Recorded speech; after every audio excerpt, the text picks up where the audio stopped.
अस्सलाम वालेकुम जी सबको। उम्मीद है कि आप सब ठीक होंगे। अच्छा जी, मैं सुबह-सुबह के 8 बजे का टाइम है। मैंने बच्चों को जल्दी-जल्दी से स्कूल भेजा और जी बच्चे जो हैं वो सुबह-सुबह हल्का-फुल्का सा नाश्ता कर जाते हैं। कभी ये चाय के साथ ब्रेड अंडा खा जाते हैं, कभी रस वगैरह ऐसे हल्का-फुल्का सा नाश्ता करके चले जाते हैं, क्योंकि एग्ज़ाम हो रहे हैं तो बच्चों को लंच देने की ज़रूरत नहीं होती। वहाँ पे जाके कोई बिस्किट वगैरह खा लेता है।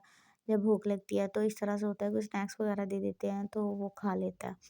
तो ये जी मैंने जल्दी-जल्दी से आटे, इनके पापा ने बोला कि बच्चों को छोड़ के आता, तब तक आप नाश्ता बना लो। जब मैंने देखा तो आटा जो था वो फुल फ्रीज़ हुआ हुआ था। तो ज़हन में नहीं रहा, जब कल अम्मी के घर गई हूँ तो मतलब कि यही सोचा था कि फ्रिज को बंद कर देती हूँ, क्योंकि ये लाइट जो थी वो कम ज़्यादा हो रही थी। तो ये सोचा कि ये ना जब तक वापस आना है तो फ्रिज का काम तमाम हो गया हो।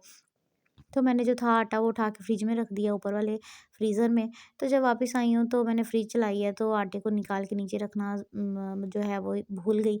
तो बाद में जी सुबह जब उठे हैं तो आटा फुल फ्रीज़ हुआ हुआ था, तो फिर मुझे आटा और गूँदना पड़ा। तो मैं जल्दी-जल्दी से आटा गूँद रही थी कि जल्दी-जल्दी से गूँद लूँ और ये ना इनके बाबा आ जाएँ, और उनकी बाइक भी पता नहीं क्या मसला बना था और ये भी बच्चों को पैदल छोड़ने थे, और वो है भी, स्कूल भी काफ़ी दूर है।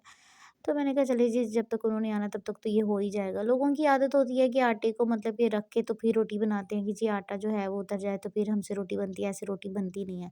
तो अल्लाह का शुक्र है, हम लोग जो हैं वो चारों बहनें जो हैं हम ऐसी माशाल्लाह से बना लेती हैं रोटियाँ।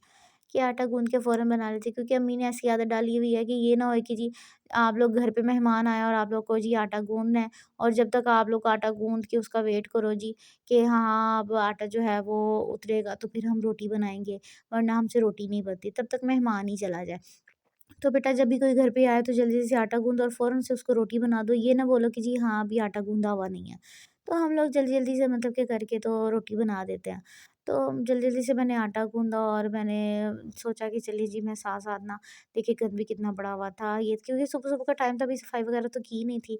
तो ख़ैर मैंने कहा चलिए जी मैं करके रोटी बना के तो फिर बाद में मैं ना करती, क्योंकि उनके पापा को बड़ा गुस्सा चढ़ता है कि सुबह-सुबह सफाई करना शुरू हो जाती है। हालाँकि हमारी सुन्नत में है कि हम पहले-पहले जो है वो सफाई करें, सारा काम करें, तो फिर हम जो है वो खाना-शाना बनाएँ, सुबह का नाश्ता।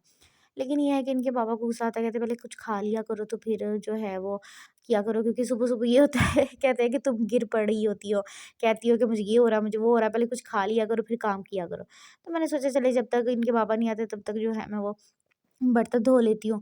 तो मैं जल्दी-जल्दी से बर्तन धोने लग गई, तो ये था कि आटा भी चलिए थोड़ा-सा जो है वो हो जाएगा।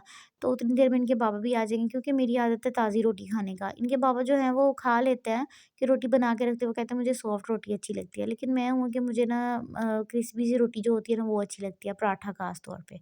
मुझसे सॉफ्ट रोटी नहीं खाई जाती। तो इसलिए मैंने सोचा चलिए जी मैं पहले बर्तन धो लेती हूँ, जब तक इनके बाबा आते हैं तो फिर आएँगे तो फिर मैं रोटी बना लूँगी। तो मैंने जल्दी-जल्दी से बर्तन धोए हैं। बर्तन इतने ज़्यादा तो नहीं थे, लेकिन बाद में काफ़ी ज़्यादा हो गए थे। तो ये मैं धो रही थी, बर्तन गिलास था, और ये देखिए जी इन्होंने मेरी कढ़ाई का क्या हाल किया हुआ है।